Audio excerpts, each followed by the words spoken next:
improve the cooling of the weapons, and improve the accuracy a little. Those aren't bad choices. Well, I pray that you're joking.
Hello fellow pilots, I'm Payne and this is another episode of How to Play, most precisely how to play SM.91.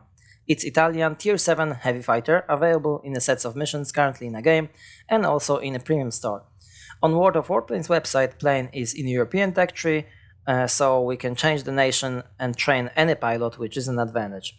So my first impression was not very good. I was surprised that I get into trouble quicker than I've been able to get away from them.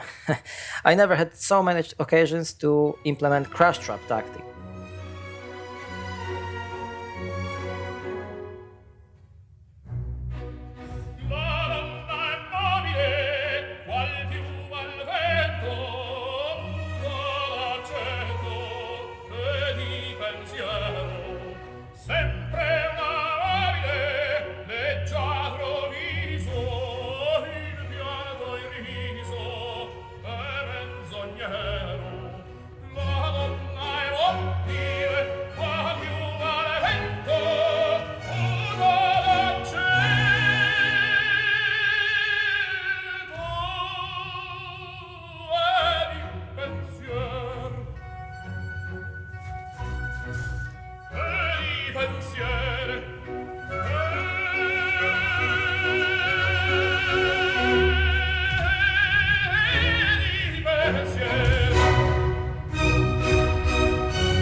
Look guys, that was not my intention to crash trap one of my teammates on the way, okay?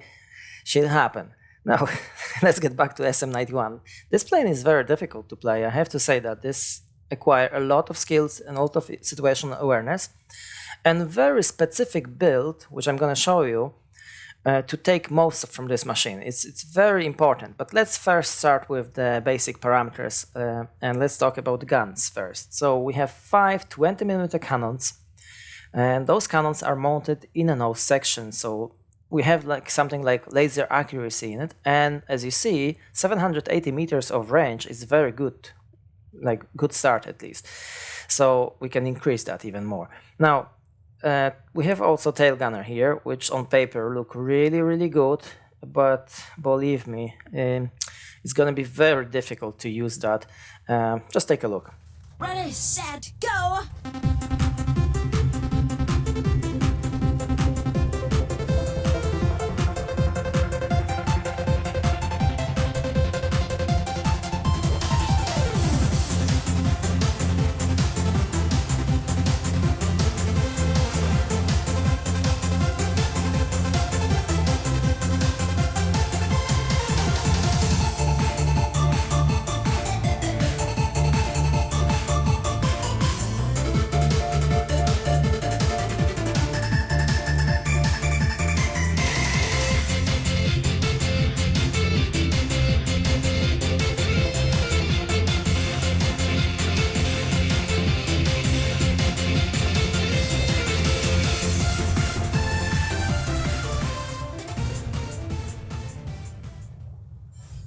So it's not easy, but can be useful in specific situation if we want to finish off some light fighter or whoever is behind us, but only on low HP. We also have 4 bombs here. Those bombs may look like shitty damage for shit rolls, but they're not. Together, this is over 8,000 damage, and that can be used very effectively on the battlefield and help us to flip over many sectors like a multi-role fighter. And the reload speed is pretty okay, 90 seconds, it's not bad for those bombs, and I would recommend you to keep them on this plane because they can be useful. Now let's move to the survivability, and we have 400 HP, resistant to damage 48 and resistant to fire 65, so not great, not terrible, pretty standard. Now airspeed is important for heavy fighter. We have 519 cruise speed and 685 maximum boost speed, and 30 seconds of boost, which is, I guess, great. That can be increased significantly if you build that plane for speed. Now maneuverability, we have 14.9, which is one of the worst. There are only 2 heavy fighters which have worse maneuverability. It's TU1 and Ki-94, both premium planes. So not great. Attitude performance, optimum 2000, maximum 4000, and climb rate 128 meters per second. So I guess this is pretty okay. Not the best, not the worst, definitely. Okay, let's get back to the guns. We have 5 20mm cannons, as you see, in the center of the plane, so they're very accurate. And we can use specific build to give us a fighting chance against many other heavy fighter, which theoretically outgun us, because on a scale we have 35, but optimum distance 780 meters of range can be increased with long gun barrels even over 900 meters. So this is significant. So we can outrange many heavy fighters, and with this laser accuracy we have advantage. And if you can implement specific tactic, which is basically slowing down, if you slow down and use this range, then you should win a lot of head-on engagement with many heavy fighters. And of course light fighters stands no chance to this plane in head-on. And if something left out of your enemy, you can use your tail gunner. Very difficult to operate, of course, but it is there, so you can use that. And of course don't forget to roll to the left or right if your enemy have his weapons in a wing sections, so that definitely will allow you to avoid a lot of fire. So my build here would be a collimator sight on first slot, a lightweight wing frame on second slot, boost mixture injection on third slot, and on guns I have gas operation action and long gun barrels. Now lightweight wing frame, I could incline to change that to the reinforced skin to have more HP, which is also a good option, but I prefer fly with my light wing frame, but there is an option to change that, and this is also very good if we have a lot of HP, specifically when we aiming for head-on attacks. So basically we also need, if we do that, we also need the pilot skill. It's protection expert, I guess. Yeah, protection expert. So this is pretty important, and altogether with this kind of skill, we could achieve way over 500 HP pool. So this is very good, as you see. And I'm using here experimental equipment, but standard will do as well. Very good. Just need to be calibrated, and the plane will be wonderful. I just try to test the limits of what I can get from this machine. That's why I put experimental. And don't forget the pilot skill protection expert. If you use reinforced skin, that give you a lot of extra HP. But if you choose this build, the most important skill for the pilot will be Marksman 2, which significantly improve accuracy when we fire and moving targets. And I should mention also about bonus characteristic on equipment. So on equipment, on collimator side, also we choose accuracy when firing at moving targets. Second one will be increased chances of setting up on fire, and third one, increased chance for critical damage. For our guns we have 2 slots, so we can choose for gas operation action to increase the chance of causing fire and extra damage, or cooldown, also very useful. On long gun barrels we doesn't have that choice of between fire and critical hits, so we can only put the extra chance for critical hits, and there is also plus 5% of damage, which is very useful. For the rest of the equipment, maneuverability for maneuverability, speed for speed, so that's what I would say. Not much important, but most important is culminator sight and your gun equipment.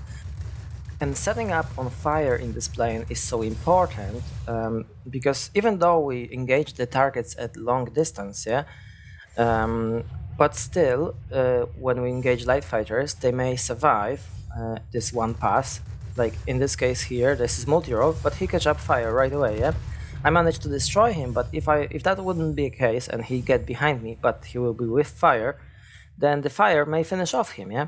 So that's the whole point, that we cause extra damage thanks to fire, and even though this light fighter have a chance to get behind me, well, not in this case, but if he would get behind me, yeah, with fire, then he's gonna get killed because of fire, yeah? And if that's failed, then we have our macaroni tail gunner to finish off, yeah?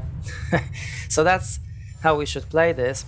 And of course, you can play many other options. You have many other options. You can set up those planes differently, but I always try to find this best possible setup, yeah? Look at this guy, he catch up fire anyway, yeah? So I noticed that when I was grinding specialization on this plane, that those guns set up on fire very good, like machine guns almost, yeah? So I invest into this bonus characteristic a lot, and that's pay off. I put fire on many planes all the time. Like this bomber here, he already catch up fire, yeah? Even though this is not light fighter obviously, but still this fire helped me to destroy this bomber, because that's gonna take me quicker, yeah? That's gonna be quicker than without the fire, yeah? And that's the whole point of this bonus characteristic is here, and that's worked pretty well. Okay, guys, to sum up, I think the SM.91 is a wonderful plane, very good machine, one of the best I would say, but is it not possible to do the same result in other heavy fighter at tier 7? It is possible. Like this one here is BF-109Z, it's a Tech 3 German heavy fighter, and I'm gonna do very good result in it as well. I just tested yesterday, that's not a problem. So the plane is worth of grinding, I would say. Yeah, it's worth to grind SM.91. It's a brilliant plane, acquire a lot of skills and knowledge, but it's gonna pay off. It's gonna be a pleasure to play, I would say. And it's European, so we can train any pilot in our hangar, yeah, who can change for any nation if we want to use some good pilot from other nation than Italian, obviously. But I wouldn't spend money on this plane, specifically when Wargaming actually in the same time trying to sell BF-109 K6, which is, I would say, if not the best, then definitely one of the best tier 7 premium plane. So instead of spending money on certificates, I would definitely buy myself a K6 if I wouldn't have that plane already. SM.91 is a good machine, no doubt, and could be fun to play, but it's not something that I cannot achieve in other heavy fighter from the Tech 3, yeah? Which is of course good that World of Warplanes team not introduce overpowered plane. This plane is like must-have, but only for fans of Italian planes like myself, yeah? And in the beginning of the video you could see my favorite streamer, who very often on his streams accused me of telling people how to play, which is complete nonsense. But what's funny here is that he literally in his video about this plane telling people that they shouldn't set up accuracy and cooldown on the equipment as a bonus, and he claimed that this is mistake. So in fact he actually telling people how to play. And anyway, he can put on his plane bolt carriers if he like to increase the length of the fire, so overheat time is increasing. So I don't understand this choice, and I don't need to understand. Like for me it's weird that someone would like to increase the length of fire. Like plane already have 8 seconds of overheat time, like famous P61 on tier 8. Why would anyone wants to increase that? But choice is yours as usual, yeah? Okay, guys, we get into the end of the video. I'm not gonna put a full battle in this episode, but I will make a weekend gameplay video. I already have the records from last weekend, and there will be like 3 battles in a row, all them upper tier, in not specialized SM91. So if you like watching gameplay and a little bit of tactic when facing difficult opponents and situations, then that will be interesting for you. Right, so that's all I have for you today, guys. Thank you very much for watching. I hope you like it, found it useful. If so, please leave me a like and subscribe for future content, and let me know in the comment section how you build your machine and what you think about new Italian heavy fighter. Have a good hunting, guys, and see you in the next one.